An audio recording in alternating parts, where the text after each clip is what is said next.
Di game lainnya, di hari kelima gelaran event Kids Basketball League 2024, tim Wise berhasil tundukkan Bidar dengan skor mencolok 32-02.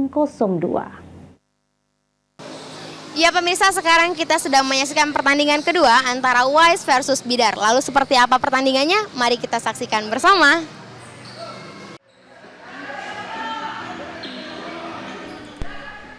Game kedua di hari kelima gelaran event Kids Basketball League, pertandingan yang sangat mencolok dari tim Wise dan Bidar. Tim Wise berhasil unggul di poin dengan skor 3-2 melawan Bidar.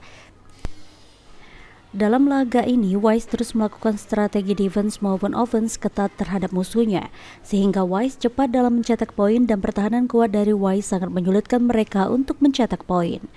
Dengan laga Kids Basketball League 2024 ini, Coach Wise, Raihan, berharap untuk event KBL terus ke depannya semakin berjaya dan terus mengadakan lomba untuk anak-anak seperti ini. Kalau untuk KBL, semoga untuk kedepannya semakin berjaya dan terus mengadakan lomba untuk KU-KU kecil seperti ini. Sementara itu, Coach Bidar Yudi berharap laga KBL ini sebagai wadah bagi anak-anak usia dini.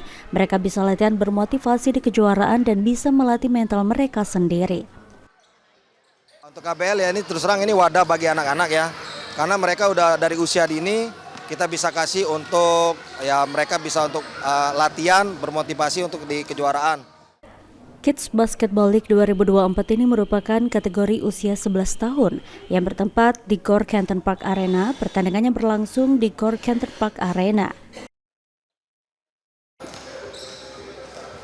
Nah pemirsa, kita tadi sudah menyaksikan pertandingan sengit pada game kedua antara Wise versus Bidar dan dimenangkan oleh Wise dengan skor 3-2. Nah tidak terasa pemirsa, sekarang kita sudah berada di penghujung acara. Tetap saksikan Showtime Basketball setiap hari Minggu pukul 22.30 hanya di PAL TV, memang punya kita.